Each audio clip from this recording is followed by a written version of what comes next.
এদেশের মেয়ের বাপেরাও মেয়ে বিয়ে দেওয়ার সময় জামাইয়ের চরিত্র, আখলাক, দিনদারিতা দেখে না।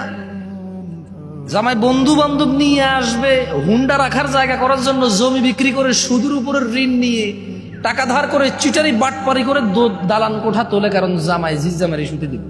আরে বেটা, তোর বাড়িতে 2 দিন থাকতে আসবে রে। একজন মানুষ 2 দিন থাকতে আসবে, এর জন্য বিল্ডিং বানাইতে হবে সুদের উপরে টাকা নিয়ে জমি বিক্রি করে? হ্যাঁ, ও 1 দিনের জন্য আসবে, 2 দিনের জন্য আসবে, যে কোনো মূল্যে ওর জন্য বিল্ডিং ঘর বানাইতে হবে।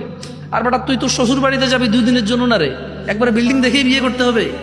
হ্যাঁ, তোমার নানার কি ছিল যখন তোমার বাপে বিয়ে করছে তোমার মারে?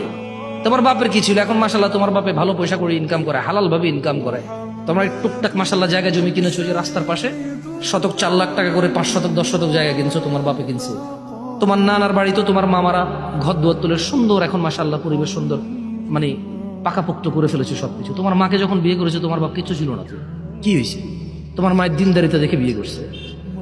তোমার নানার মান সম্মান, আখলাক, চরিত্র দেখে বিয়ে করছে। তোমার নানির দাদির সুনাম দেখে, এদের দিনদারিতা দেখে বিয়ে করছে। ভালো ছিল না ওই সময়টা?